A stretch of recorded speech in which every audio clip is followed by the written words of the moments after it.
We are about to start our meeting today, and we started with a message from the book Christian Agenda by the Spirit André Luiz entitled Sowing. Your generosity will call the goodness of others to your aid. Your simplicity will solve problems for many people. Your complexity will give rise much insincerity in others.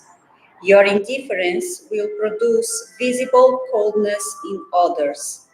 Your sincere desire for peace will guarantee tranquility along your path. Your belligerence will bring forth fruits of anxiety. Your blunt frankness will provoke rude response. Your refinement will inspire correct manners in those who follow you. Your superior spirituality will motivate sublime spiritual achievements. We sow and we reap daily. Life is also a soil which receives and produces eternally. So we start our meeting then today in this ambient where we find ourselves, prepared by those who anticipated us, the loyal servants of Christ. May we as learners, incarnate in all of those in the spirit who are here, bring the focus of our attention to this ambient, reminding ourselves the objective of being here, to study a bit more about the natural laws. And in that way, as immortal beings as we all are, beings created by God with love, essentially beings of goodness, we start our meeting by expressing our gratitude towards God, the creator of everything and everyone, towards his infinite love towards every and each one of us in the universe. Our gratitude towards our Master Jesus, our guide, our brother, our friend, for the opportunity once more to be here on earth, to study his message, to study his teachings of love, of brotherhood, of forgiveness. Our gratitude towards the Enlightened Spirits, who are here constantly, helping all of us, ourselves, all of those who have been attracted to this purpose of study, all of those who have been brought by the Enlightened Spirits to be with us, as learners as we all are, learning in order to expand our consciousness, to perceive ourselves as immortal beings and not mortal. Learn to understand the great power of love, the love that Jesus came to teach every one of us on earth, the love which is the greatest power in the universe, which helps every and each one of us to promote ourselves, to evolve towards the greatest power, that we bring the seed within us, and we choose in learning, in reflecting, to develop it more and more as we learn to use our free will in a responsible, wise way, potentializing ourselves towards the real values, towards the real concepts that promotes our hearts, promotes our minds, promotes our lives. And united as brothers in humanity, we start our study today. So be it. Welcome all of us in these learnings as we carry on study about the Spiritism inspiring lives. And today we will be reflecting about the company of love by the Spirit Benefactor Joana de Angelis. When we reflect about the title, the company of love, what comes to us? How do we as immortal beings today, when I say today, I mean in the present, understand the company of love? What is that about? Or what do I think it is about? How I feel love in my life. How I feel love or loved? Love. How I feel love in life. Okay. What else? How I express myself in love in my present, like the way I feel, the way I think, and my actions as well. Okay. What is love? That's a good question, isn't it? Because in the level of evolution where we are, when I say we, or humanity, don't we have different definitions of love? Don't we have different ways that people understand love? What do we think that the benefactor Joana de Anjos is bringing to us to reflect on when she talks about love? For me, I think love is a big concept that includes all the virtues. Love is the highest potential when we reach the inner being that we are in essence, when we connect with God. Okay. Has a lot to do with relationships? Yes. Always? No. Let's find out. Yeah, because quite often we mistake love with what is called selfishness and what is the lack of love. If we depart from a more primitive state or more immature state of mind, we can refer to love, but in reality, on a more superior understanding, higher understanding, is not love. So we start with Joana de Anjos by saying, if you love, you are never alone. What do we learn with this short phrase? If you love, you are never alone. What does she mean when she say, if you? What comes to our minds? She is referring to every and each one of us who are learners of love in the universe. If you, she's speaking directly to every and each one of us.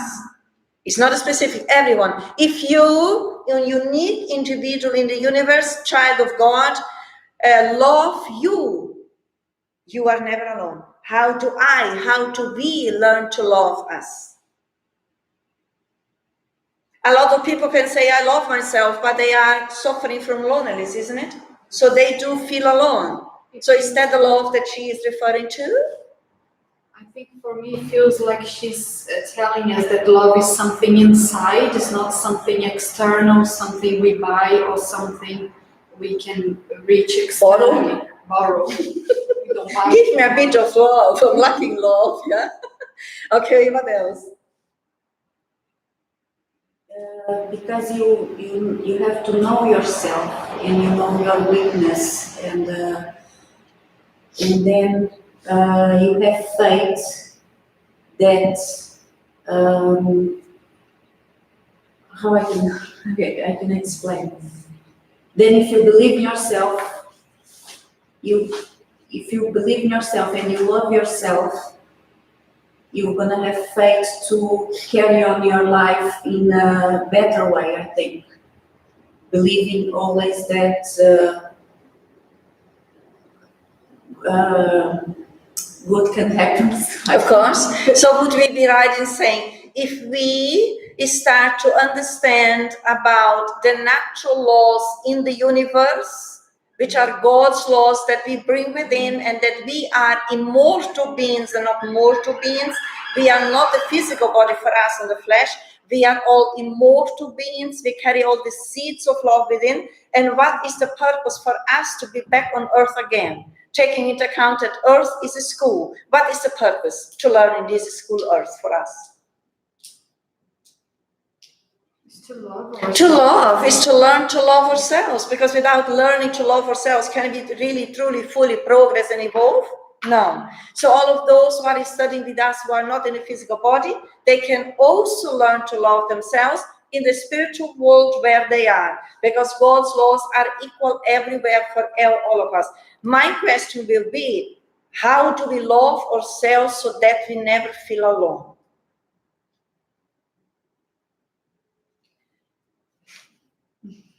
How do we learn to love ourselves so that we never feel alone? If we feel the presence of God inside, we know everything happens for a purpose, and we trust on what's happening in our lives, our challenges. We feel like pleased and content, and this inner feeling feels like, I think you are not feeling alone. Okay, but I don't feel God within, so how do I do it? This was my question. I ask first, so Yes. you give the answer. But I don't feel, but it's a good point. But I'm in stage in my evolution that I don't feel God within. So how do I learn to love? For example, for a materialistic person, my question is for a materialistic person, but this materialistic person even believe in something, not in God, but in the universe or something very far away. How we can make her acknowledge this reality. When we bring all the focus back to us, when I'm in state of evolution, that I don't believe in God, but I'm learning, I'm responding, I'm learning about love, so I can choose as a mortal spirit as I am, either incarnate or not, because God's laws are everywhere, the opportunities are everywhere. I can ask for help, or for us on earth, can search in Google a spiritual pathway. Or if I don't want to go to church, I don't need to. I can even do academic trainings like transpersonal psychological studies. Then I start to understand about myself as a mortal being. I start also to learn about how I can develop more love towards myself, how I can learn to respect myself, but also afterwards, sooner or later, choose a pathway of a spirituality. Because as more as we study, more we study ourselves, more we expand our awareness, more inner new resources we awake within us. Is that what makes sense? If I choose to learn to pray, is that a way of learning to love myself without never feeling alone? Why? when I choose to pray? Yes, if I choose to pray, is that a way to love myself so that I never feel alone? And you said yes, so we need to say why.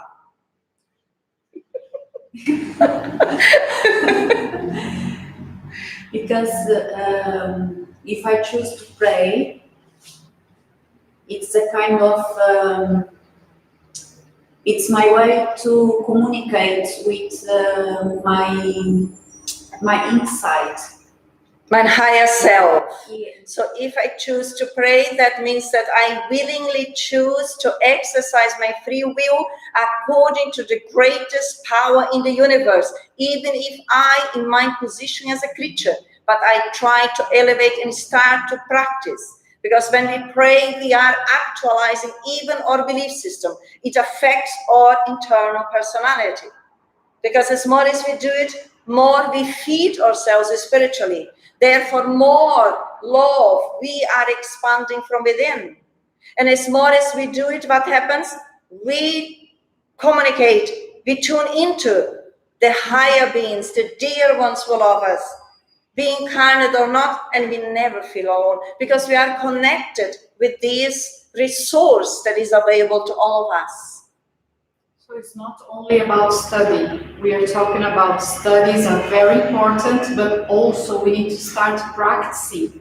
If we live in a materialistic way, and sometimes we feel like this, we need to start right now, today, a practice, doing little exercise, for example, praying, where we can connect to ourselves, To the higher self, and therefore with God, which is the supreme, let's say, connection point which feeds all our needs. Because God is the creator of everything and everyone in the universe.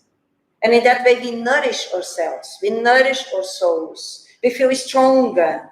And right, you said, while we are in the flesh, the study is fundamental, because we still are all in the process of progress, and all of us are emerging from a very long journey on the materialism. So we have pretty much our belief systems based on corporeal existence. And when we are studying Spiritism, we are let's say, invited to expand our ways of looking about ourselves, our experiences, and even life on earth. We are not from earth. We are just temporarily here. We are not a physical body. We are immortal beings. And therefore, I can use the resource through studies, the prayer, which helps me. What else? You said practice. Then as more as I study Spiritism, which brings the words of God, the natural laws in the universe, and love is the greatest power, we can translate it into charity. And in that way, I go and practice charity. In which way can we practice charity, which is the expression of love and brings the feeling of connection? How can we practice charity on earth? Do we agree that the practice of charity is the living of love? Yes. So in which way can we practice charity in this level of evolution where we find ourselves? What can we do? To others, or to ourselves first. When we learn, then we learn to forgive others. Are we developing self-love? Are we connecting with the good beings in the universe? Are we having a sense of connectivity? Yes. If we learn to be benevolent, is that the practice of charity? Is that the exercise of love? Is that helping us to bring fulfillment over us, our souls? Yes? Yes. What are examples? Learn to be indulgent. Is that the practice of self-love? Yes. Yeah. What else? I spoke a lot. Now it's your turn. Other examples. And which? Yeah. But now, how do we apply that in our daily basis? Learn to also engage in social projects. When we go and help others, we free ourselves from the selfishness, which usually brings the sense of loneliness, because we are just looking me, me, me. And as we go out and also share our time, our knowledge, our love, and we spread that, as more as we give, more we receive. As less I give, less I have. Then I feel lonely, depressed. No one loves me. Huh? Is that making sense? So now, if you love, you are never alone. What is our understanding now? How would we translate Joana de Anjos' phrase? Huh? If you have God in your heart, you are always with joy. If I choose to be active in goodness, then I'm loving myself. Therefore, I will not have the feeling of loneliness. Therefore, I'm the right track, isn't it? Because we all are training, practicing, constantly, not only in this existence, but this ongoing journey. And then she carries on saying, Joana de Anjos, love and knowledge are treasures. The more you share, the more you have. So how do we understand that? The more you give, more you receive.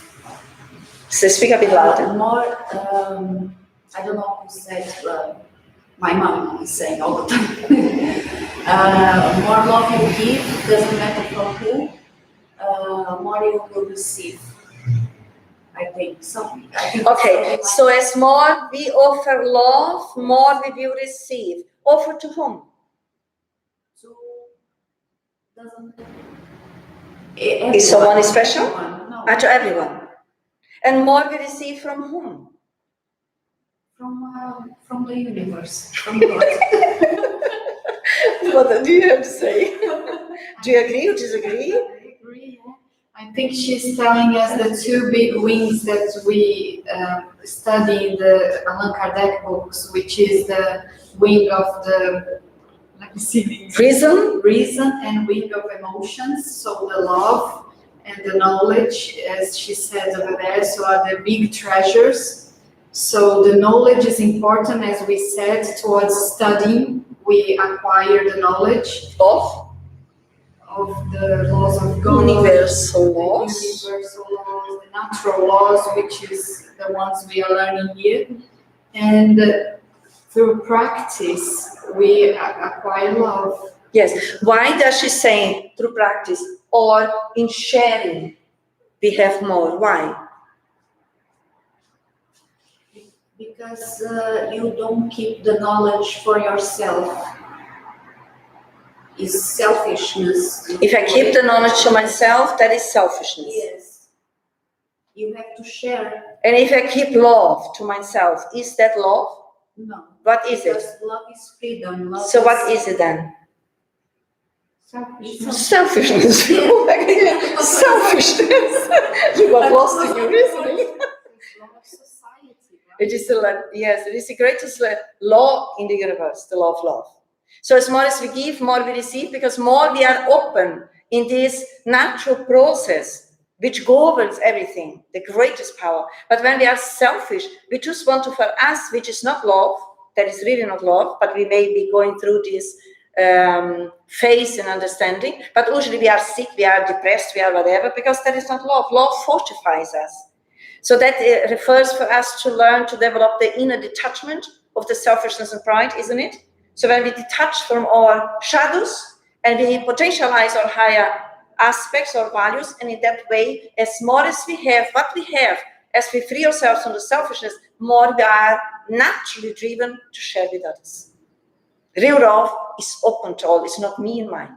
And then she says, knowledge. Why is knowledge a treasure? And that more we share, more we have. Why is that?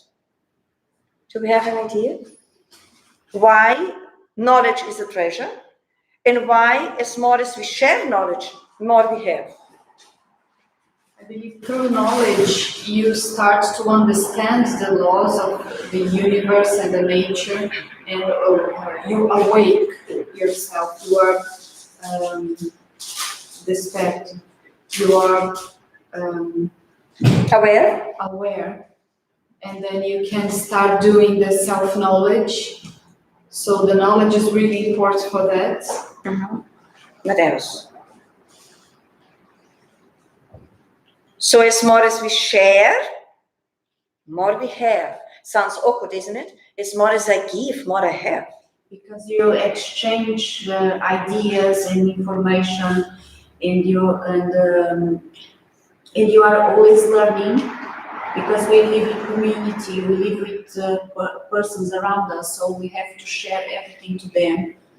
It's the law of society, and more we receive as well from them, because we are always learning every day. Okay. Would it be right in saying as more as we give, more we have, is because we only have what we give? Does it make sense? Did you get what I said? Repeat what I said. What did I say? Everybody says like that. What did I say? That we only have what we give. Okay. And why is that? That we have more what we give. It's true. Is that what we learn? As more as we give, more we have. That is completely the opposite what the materialism tells us, isn't it? Because as more as you give from a materialistic way, less you have, isn't it? And here we are talking about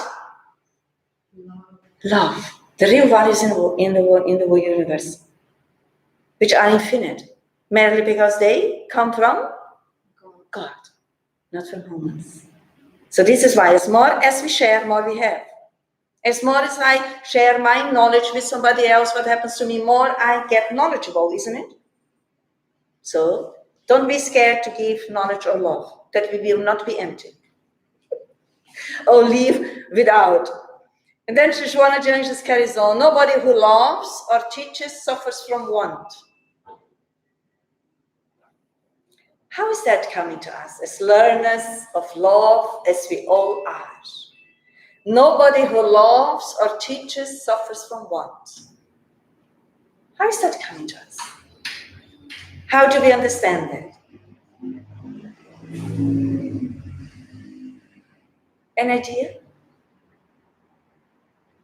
What comes to our minds? Because maybe the ones who love and the ones who teach, they give a lot, they share a lot.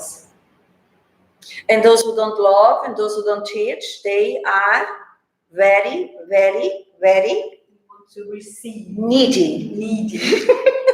Needy. And as more as we love and more we give, more we teach, more we participate in sharing, less needy we are, because we will receive more in what we give. Is that making sense? So what do we understand when Joanna says here, nobody who loves, we have been through, or teaches? Who teaches on earth? When is it the teachers? Only the teachers? Who teaches? Everyone. Everyone. In which way?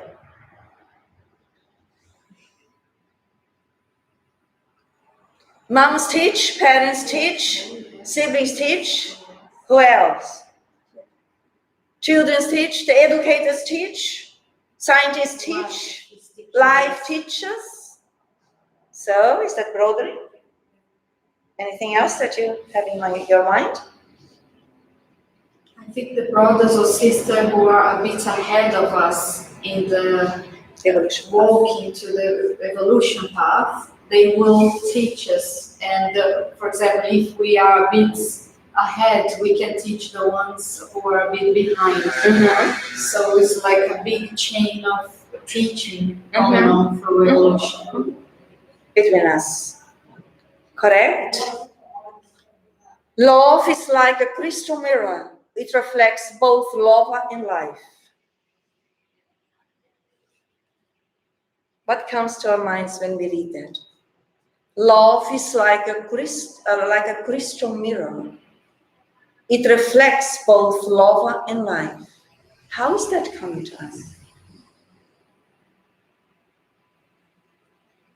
An idea? If I were to translate that in my own words, how would that be?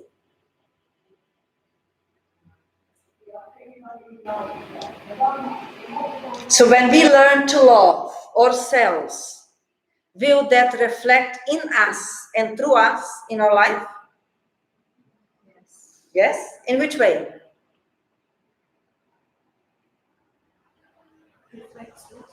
Sorry. You said yes. What's coming? Let's see. If we spread the love around us, other people will feel that and they may spread that too. If I learn to love myself, love that comes from God, not selfishness, therefore, will that reflect on myself? Will that impact my life? Yes. How will that reflect in myself?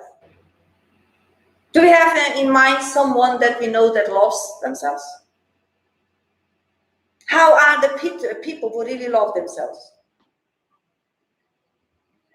Are you with me? How are the people who really love themselves? Are they depressed? No. Are they angry? So why are you not saying? So what are they? Now they are sad. No. So how are they? They're happy people, aren't they? Do they have struggles to go through? Yes. Plenty. Do they complain? No. Are they selfish? Less and less. Are they angry? Less and less. What else? They are more confident, because confidence comes from God, which is the pathway of love that we are talking about. They are more secure. They face their struggles, their challenges. They improve themselves. They are learners for themselves constantly. They have pleasure through the love that they activate and stimulate within, to involve in social projects that help others, to spread kindness, to spread smiles, forgiveness. Is that making sense? And that impacts our physicality. We become less ill. Making sense? Love cures us all and cures everything and everyone. Okay? Love is responsive. You are the first one to benefit each time you send out a vibration of love. How is that coming to us? How would we say it? Is the law of action and reaction. I think if you send out, you are the first of benefit each time you send a vibration of love, because even if you pray to someone, even if this someone is not, it will receive for sure, but cannot feel. But you know, you are because you feel free when you are praying. So you feel the love in yourself when you are. So if we choose to learn to pray from the heart, then we start to feel free. When we pray from the lips, it's mechanic, we are not free. And we may start in a mechanical way, there's nothing wrong, because we start from where we are, and as more as we practice, what happens? Gradually we view, feel it. Why? Because we stimulate self-love. What are you laughing? So let's respond a bit more. Love is responsive. How does it happen in our lives? How do we know? I'm curious about it. An idea? Love is responsive. Does it mean if I love Susanna, Susanna loves me? Is that what Joanna is teaching us? No? So if it's not, what is it? Love is responsive. And you said, if I love Susanna, doesn't mean that she responds to me. So what is responsive? An idea? Danny, I'm pretty sure that you're thinking. Please think aloud. What's going on there? Love is responsive. What is that? I think the impact is inside of us first. It comes from the inside, and then it's spread around. Okay. So it's like a light, every time we light a light, the first one to see is us.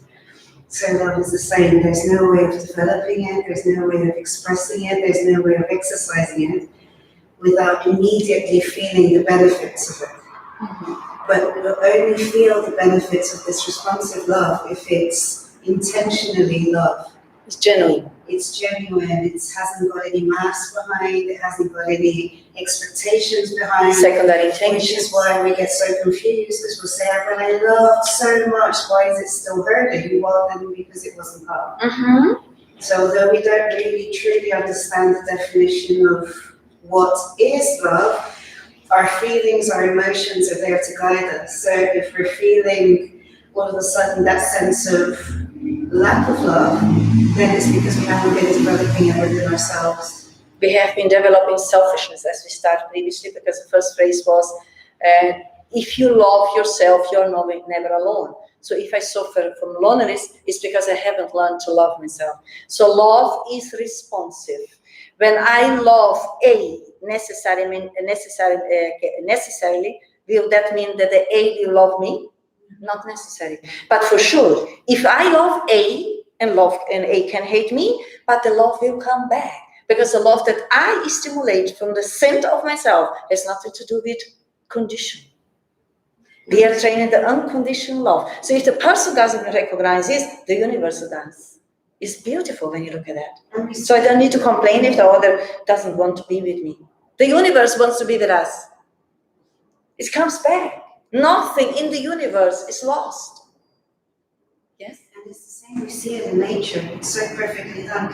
What's meant to be, usually with maternal love, usually it's a one-way street and a lot of demand coming from the child, but that love is still being developed. And why is it that usually, we're saying most it's supposed to be, that the example of a mother's love is meant to be the true love? Or when you're taking care of a dog or a pet or something, the pet isn't giving back love the same way, but because we're giving it, we even confuse ourselves and say, oh, my pet loves me.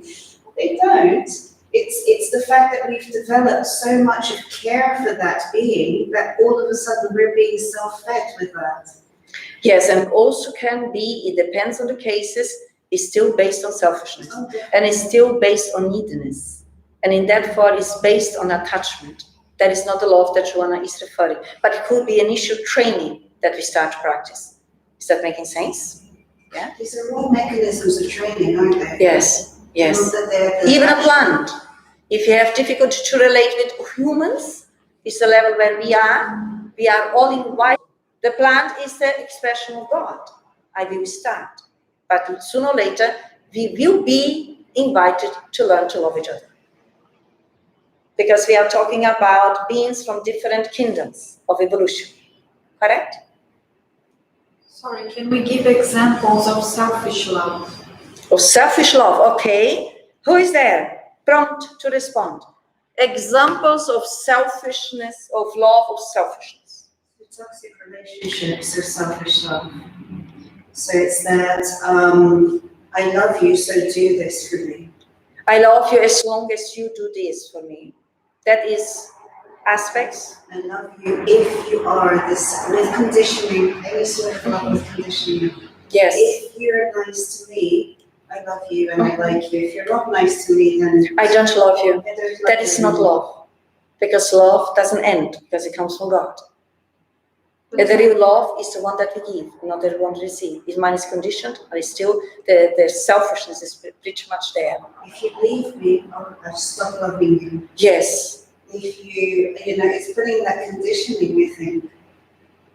And in a relationship with a mother and a child, for example, how would it be? The selfish love, when I overprotect the child. And in my mind, I may think that is love. Especially if I was a child where mother's love were absent. Then I grow and I want to compensate. And of course, I didn't learn to train myself in the center. Then I will give, but I don't have because it comes from the neediness. Expectation from the child as well is that, but I've given you everything, now you take care of me. I've loved you so much and now you're going to abandon me. Correct. And it's also like, I loved you and I cared you, now you need to look after. But perhaps other being who is with us doesn't want to, for whatever reason it is. So the real love is really independent of external approval. Any other example of selfishness, of love which is based on selfishness? How does it express in workplaces? I really love you, I really love you now. I'm an expert at this. I'm an expert at this because it's through trial and error, and it's always comes back to expectation. So we overdo things, anything that's excessive. So at work, I love my job so much. I'm going to work myself down to the bone, and then if I'm not appreciated, I fall into a depression. That's one way of saying I love work, and then we go into a lot of workaholics. So we are compensating the neediness again. Yeah, and then because we are lacking self-love, we overdo the work in order to be validated. Giving too many presents. Giving. Physical giving as an expression of love, and actually that can be an expression of manipulation. Could be an expression of manipulation, could be expression of control, could be expression that I want to dominate the other, it could be expression because of my neediness that I want to buy the other, as we did centuries and centuries. And we make so loving, I want to save everyone. I see somebody that's in a difficult situation, that's the one that I want to rescue. Rescue. I am the savior. That's an expression of very selfish. That is very selfish, and that is not love. Why? Who is our master? Who is our guide? Jesus. Did he do that with us? 2,000 years we are here. And he said, come to me. And he really loves us. So that's a good example when we want to really rescue other people, because we are coming from this needy place. We cannot tolerate that the other person is going through their struggles and learnings. That doesn't mean that we cannot help, but we need to know how. The other person needs to do their part. Is that enough examples? So we did the first part. You are the first to benefit each time you send out the vibration of love. Why are we the first to benefit when we send out the vibration of love? Hello, here? Why are we the first one to benefit each time when we send out the vibration of love?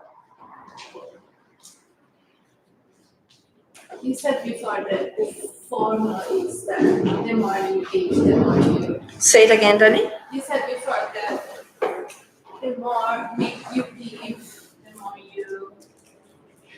When I give love, is that an expression of vibrations? Yes. So as more as I give, then more I benefit myself, because I will be potentializing my internal vibrations. Is that making sense? This is what it says. Each time you send out a vibration of love, more the force is you will benefit from. If we think of love as a sentiment, and the sentiment is already a development from instinct, and that we need to educate our thinking in order to truly develop that sentiment. And our thinking is energy, our thinking is reflection of who we are, what we are, is a reflection of our treasures, that's what we learn. Then it makes total sense that if I'm thinking, okay, well, imperfect, trials and expiation, still trying to develop some charity, some love, but in this situation, this person I really want to develop true love, then I'm immediately re-educating myself and improving myself, and that vibration is going to benefit me, regardless of whether I got it right or wrong, whether the attitude was right or wrong. It's that initial thinking, you know? What does that initial thinking do? Confuse me. It stimulates our higher forces. Because when we choose to stimulate our free will. And we do it, despite of whatever comes from other, we are potentializing, stimulating this love from God that we bring within. And as more as we do, our vibrations, they potentialize. Is that making sense? They can be very, I would say, rakitic. Is that a word that exists in English? Very frail. Very frail, sorry what I said, rakitic. That is English Portuguese, yes. Very frail, very weak. But as more as we train, as more as we exercise, not because someone says, because I understand more and more the natural laws, and I choose to potentialize the love that God gave me from within. And as more we vibrate in that. Is that making sense? Okay? And this is why we're in a society, you know, if we choose, especially choosing a difficult person, okay, well now I'm really struggling with this person, I can't even look at this person, you know, because it's really difficult for me, but I want to develop love for this person. Just the thought of it, being able to accept that, that's already something that I benefit from, not the person. And then the exercise, okay, I'm thinking of that person with love, I'm thinking of that person's, is it self-suggestion? How is it? It's self-suggestion.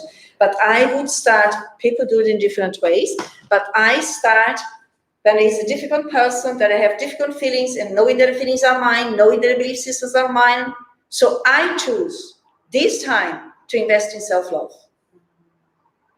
And that way, if I have that proposal in front of my mind, and in that way, convincing myself and suggesting myself will ease up my heart in relation to when I'm with a person. Will also change my way how I think about that person. Will also change the way how I feel, because my feelings are my feelings, and I then re-educate. But I would say start first, because if I cannot see it, if I cannot tolerate it, as I said, that shows rigidity and lack of self-love. So when I bring it back and I start to potentialize myself, to resolve my problem, then I potentially potentializing myself in this vibration of goodness.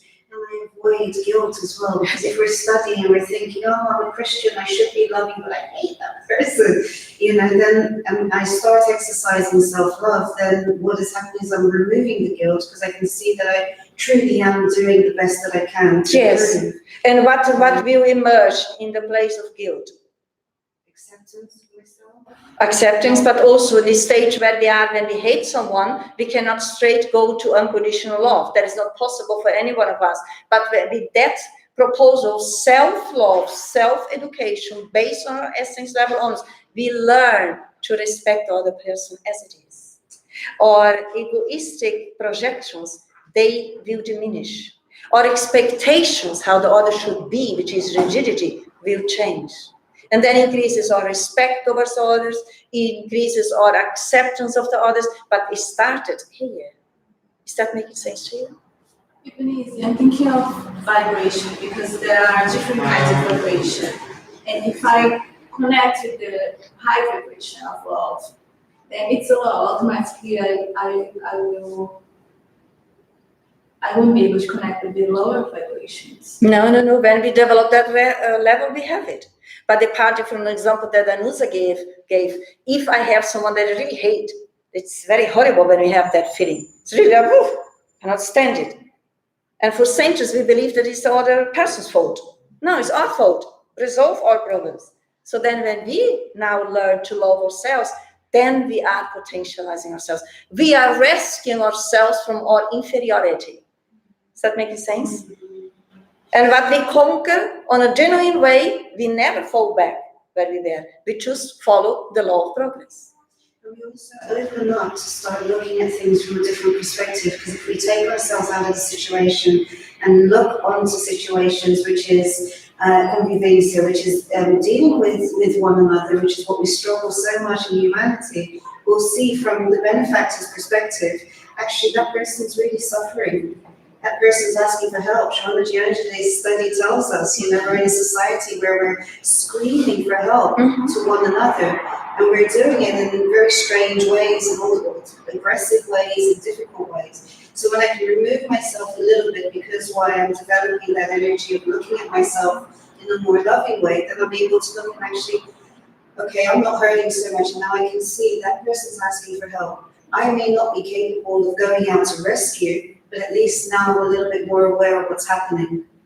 Being aware of that's happening, I think it dilutes all that negative energy that keeps on creating a barrier to create reconciliation. Yes, because we are here really to follow the pathway of reconciliation and not distance ourselves more. And that when you were speaking, just remind me of the gospel. When the gospel is referring in relation to the proximity, in relation to see ourselves in the experiences, which includes the people through the social level, from a spiritual perspective, not from a materialistic level. When we look at it from a materialistic, egoistic, selfish way, oh my God, I will never forget that. But if I embrace myself with a proposal of self-love and see myself and experience beyond as immortal beings, where I am responsible for what I do and not responsible for the other, that gives us a different vision. Because that was what Jesus did when he was on earth. He always looked from above. Above, not superior. Above, I mean, from the reality of life. The reality is, I may really have difficulty with someone today, it's my problem. But deep down, sooner or later I'm learning that we are all brothers and sisters. We are all brothers and sisters in humanity. It may take centuries that I learn to love, but still will be, because that is the law that governs everyone and everywhere. And if we bring it to even those that are still looking very much at the world and materialistic, and we go, let's say, workplace, which is a new example for me, we don't judge people. We try to understand why things are happening. And that's the development of love as well, is trying to understand. Correct. If you learn to forgive, if you have a difficult situation, and I bring the focus back to me, taking responsibility, which is internal autonomy, I choose not to go back to the workplace, and I choose to train self-love. That internal position is amazing, how it frees from that ego restraint, which put ourselves in the defensive mode. And I will say hello, even if the person yesterday was harsh with me. I choose to do that. This is why I will be the first to be benefited. But when we do that, we find also, not always, but in general, how things shift. Again, when we activate the greatest power, somehow things shift. Because the other person from a spiritual perspective is also someone who is learning. Perhaps yesterday, he or she was also in her state of mind. But I have the inner freedom to not to hold on the negative way and free myself from that. Okay, are we okay here? You even went to the book. Okay, Grazie, read that one, the next one for us, please. As far as love is concerned, you must give in order to receive. Now explain to us that. What is Joanna Jones is trying to teach us? What's coming to our minds? As far as love is concerned, you must give in order to receive. Any idea? Have to love first to be loved. Okay, how do I do that? Not easy. Especially when you talk about loving one another outside the relationship. It's not easy. Why is it not easy for us, Leon? Because I think we always feel too much. we too centered too much in ourselves, too attached to ego. Mm-hmm. So we don't put ourselves in someone else's shoes, the suffering, or they're going through in life and things like that. So we still have this barrier of ego that we have to learn how to let go in order to really give us ourselves to others and do things for others without second intention behind our actions. And why would I choose to love others without second intentions? Well, because that's the meaning of love. The true sense of love is to give. But why? I didn't understand. I didn't understand why. Why? Uh-huh. I don't know. Anyone? Because maybe on this way I stimulate in myself the real values and I connect myself with God. Yes. Would I also be right in saying, because if I choose to love, even if others don't, that means that I'm not doing more than my own duties. Moral, ethical duties. What I came to do, isn't it? When we free ourselves from selfishness, as you rightly said, and as we previously explored already, I choose love you if you love me. I choose really smile to you if you are very smiling to me. That is conditional. That is not love. But if I choose to love despite of, because then I choose to overcome my own limitations, my own shadows, and understanding why I would be doing that. Because I'm an immortal being within the natural laws created by God. And as more as I do that, I'm not doing more than my own duties of developing real happiness. Is that making sense? Because we have been created by God in order to be really, fully, truly happy. Is that possible here? No. Relatively, yes. But fully not. So does it justify then I have periods that I'm happy, periods that I'm depressed? No. That means that we have great challenges. That means when we learn to reflect what real love means, we will also understand what the real happiness is. Is that making sense? Because a lot of unhappiness, which we qualify unhappiness, is based on values based on selfishness. This gift that she's got there,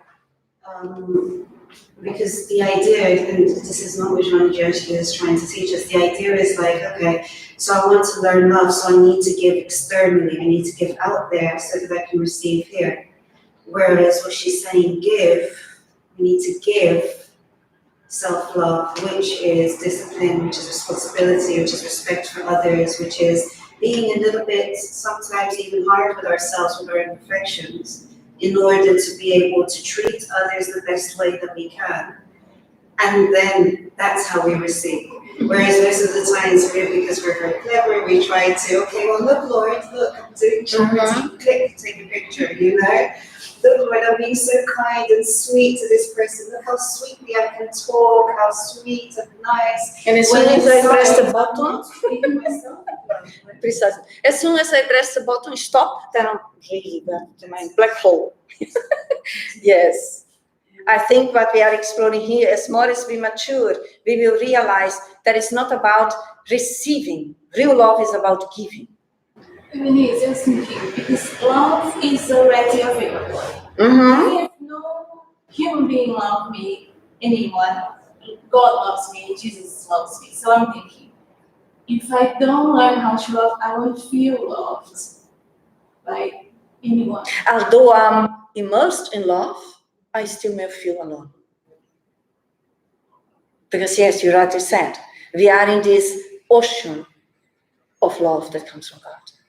But unless I focus back and I learn to do that internal, deeper, profound connection, I will not feel it, although I'm immersed in it. Is that making sense?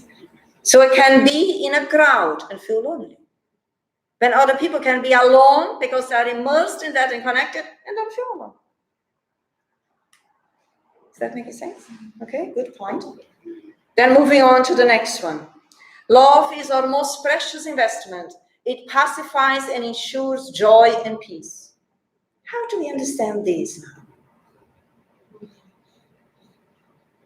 I think Joanna Jones is referring or helping us to evaluate our own values when she says investment. Are you with me? What usually comes to us when we hear the word investment? Bank. Bank. What is she talking here? What is she talking when she says love is our most precious investment? You know what comes to mind is, again, going back to what isn't love. So love is our most precious investment. We'll invest on our circles, and then we don't receive that peace and that joy because our circles decide to travel, decide to leave us, decide not to love us back. And then we're like, well, where's all that investment of love that I've given? And all of a sudden I'm alone. Mm-hmm. Whereas real love is a precious investment, which helps us to get away from our, just me and our, and expand. So if we're going out and expanding, there's no way that there's going to be that gap, which we see in society, you know, with the parents with children leaving home, with you know, husbands leaving wives. It's with, you know, it's no matter how much. No. The idea is the investment of love should never leave us lacking. Yes. And if we're lacking, then that wasn't an investment of true love. Precisely. It was conditioned where I have expectations to receive. So the question comes now, how do we know the difference? Studying. Because discernment we cannot get overnight. It requires reflections. So these studies, self-study, self-reflection, and sincerely, willingly, to be honest with ourselves, I want to learn to discern that, and gradually that becomes clearer for us. And if we carry on working on our ethical education, which is the core of Spiritism, that will help us also to change our values and to change our feelings. And in that way, it's almost like we clear our psychic channels and we become wiser. And the other question, is it possible to truly love and still feel anger? I don't believe so, but I need to reach the celestial worlds, then I will come back to you. Can you wait up to that? But then that means you need to stay connected. Okay. Okay. The next one. Love does not complain, love does not impose. It is patient and promising. Doesn't sound freeing when we read that. Listen. Love does not complain, love does not impose. It is patient and promising. Is it possible to love in this lifetime, to learn that? To learn this, not to complain, this is why we're here. To feel that way. Not to feel which way. Like, is it possible to love and feel anger? I think in the level where we are pretty much mixed. We have moments that we are loving, yes, and then we have moments that our unconscious me takes over. Because when we realize where we are learning, a planet Earth, which is a planet of trials and expiations and yet very primitive, that means that we still have plenty of primitive feelings within us, correct? Exception was? Jesus. All of us. So now we are training love. As more as we train the real love, generally we are diminishing those primitive instincts. And we are understanding gradually that the power, the anger, the energy is neutral in the bottom level. We have trained ourselves to express it more on the aggressive way. As more as we learn to love ourselves, we will redirect that inner power and become assertive. Correct? Okay. Next one. Danusa, read that one for us, please. Love is freedom. It allows us to choose how we prefer to work out of our spiritual evolution. If we choose suffering as a tool of learning and submit ourselves to the natural laws of life, our attitude may encourage others to do likewise and start their own ascent. What is that about? What is Joana de Angelis, the spiritual benefactor, referring to? The word that comes to mind is responsibility. Mm-hmm. So we have the responsibility to the ascent of others through our own growth. Precisely. If I stop for whatever reason it is, I'm responsible for all those who are watching me stop as well. Interconnected, whether I like it or not. And I think that's the suffering that the spirits on the other side receive, because then they get to see it from outside. Oh, yes. And then they're like, oh my God, I didn't realize I was influencing those people. And then we come back with that anxiety of wanting to do more because of that debt. So that's what I'm trying to free. Yes, it's precisely that, because we influence each other. Yeah. We came back to follow the pathway of love that Jesus came to teach us.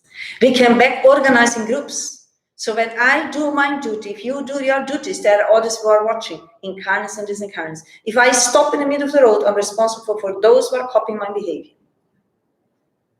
This is why she started to say, love is freedom. But the love that comes from God, when we develop our duties, not doing what I want to, that is selfishness. And now we look at honesty, being honest with ourselves, going back to wine, and accepting, like you said, we haven't got it developed now, fully developed. No, we haven't. And accepting our difficulties and actually demonstrating, this is how I'm overcoming my difficulties. Yes. This is how I'm doing it, rather than putting that mask and pretending I am who I'd like to be. This is how I'm dealing with it. Yes. We're helping. And the only problem with that is our pride tries to mask up, because we think, I don't know what it is, we think that we have to be. That we are who we aren't. Then we disincarnate sooner or later, and then we awake that, oh my God, everything was organized for me to really help Christ, to promote spiritual reality, and I just said no, no, no. We are studying on Saturdays now in our release. Through negation and negation, the benefactor said to those who they were awakening, you ended up in a situation where you are. With the blessing opportunities on earth, you ignored. Here you are. But you've said that a few times, and I've been thinking about it, and it's really consoling, because if we think about it, we'll say, yeah, but I fell, but I took 2 steps back.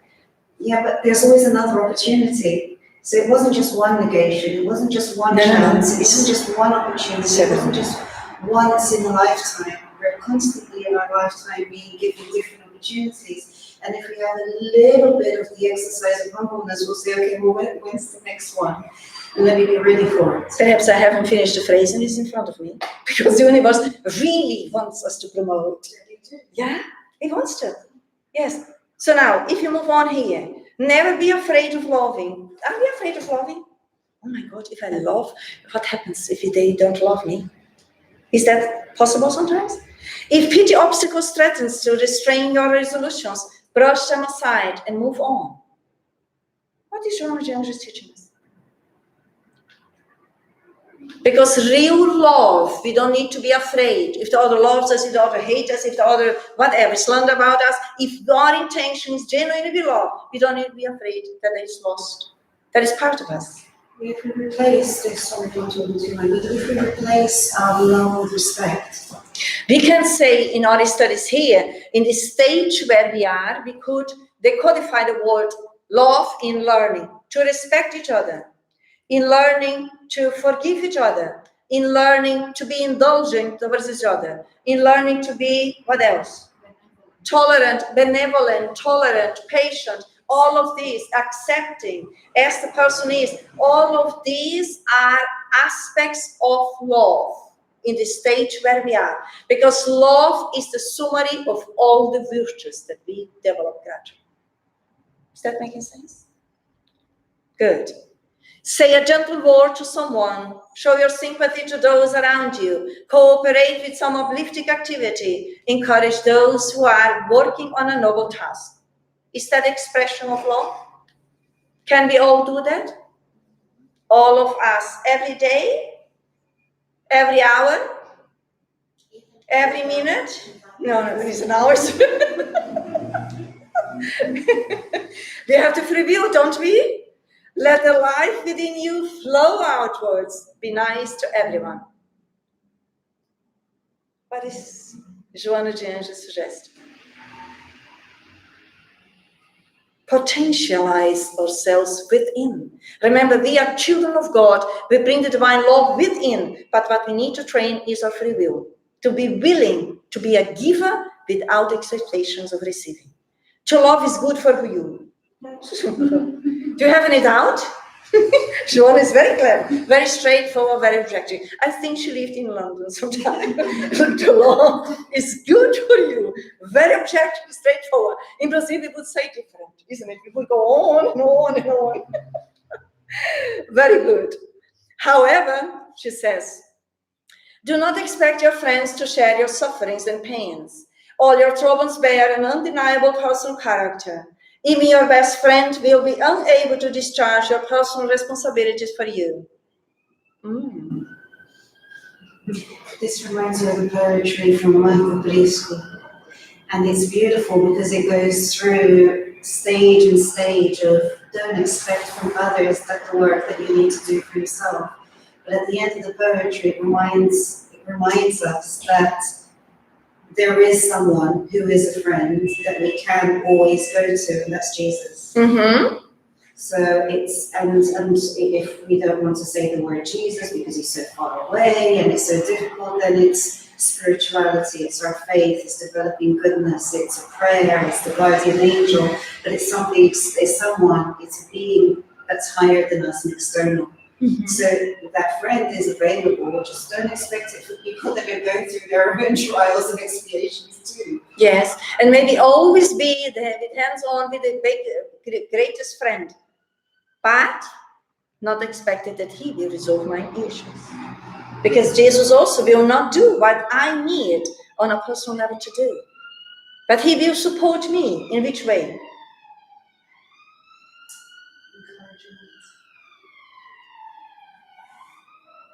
In which way will Jesus encourage me? You are the light of the world. Oh my God, that sounds so difficult to me. He gave us message. He also said, come to me. So in which way is he consoling me? Helping me, inviting me to stand up and walk my pathway. His light. Be willing, be wishing. That is the way that he will console us.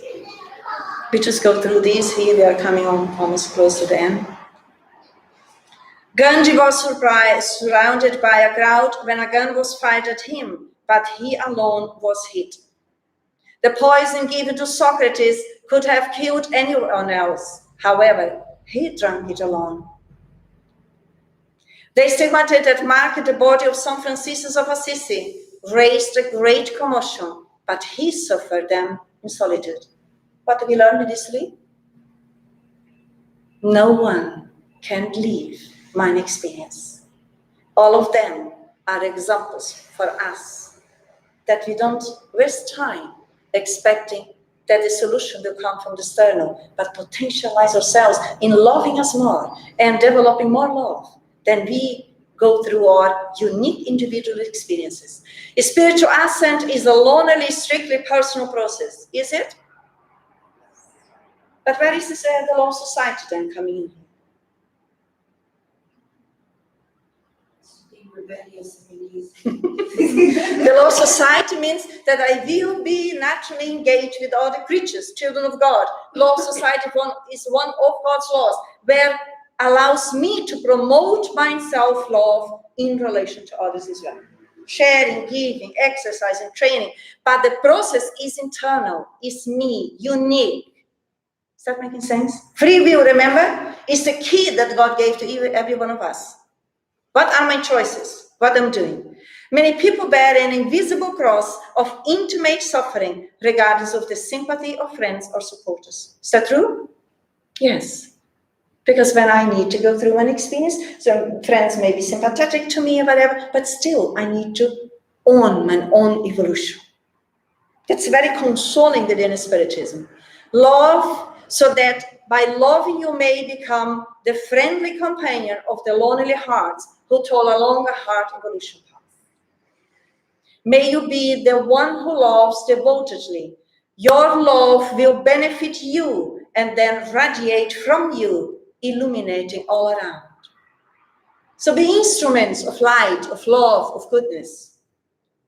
Self-love, to conclude today, in the book Garimpo de Amor, Joana de Angelis says, self-love as proposed by Jesus is an invitation to personal dignity, to the right fulfillment of its duties in relation to the intimate aspirations which extend to the feelings of others. How do we translate that? Self-love is a proposal that Jesus is giving to us, is offering to us. So what does it mean here? What do we understand invitation to personal dignity? Any idea? Remembering that confidence comes from God. Self-esteem comes from God. We say that God is love. So the exercise of self-love is going to help to develop what is real within me without having to use masks. Okay, if I choose as a immortal being, understanding better and better the natural laws, if I carry out my duties which I asked to go through, I am developing dignity? Yes? Yes. How do we feel now that we are coming to the end of this study, the company of love? Do we feel more loved? The silence is compromised. Do we feel more loved? Yes. By whom? By God. By us too? Yeah? Okay, so we're coming to the end today, and as always, as we conclude, we ask the Nuzit to do the closing prayer for us today, in this moment.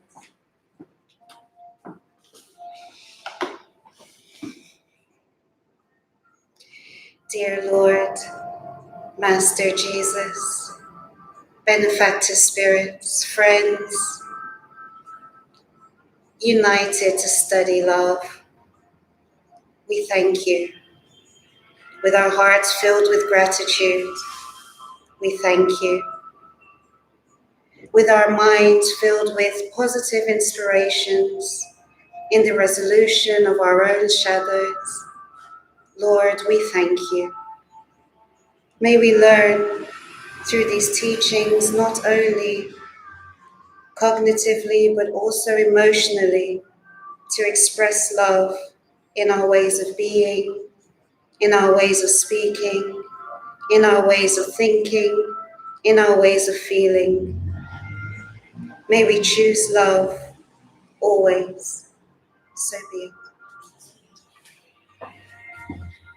Much peace to all. Have a good week, and hopefully we are together next week to carry on our studies of Spiritism, inspiring lives.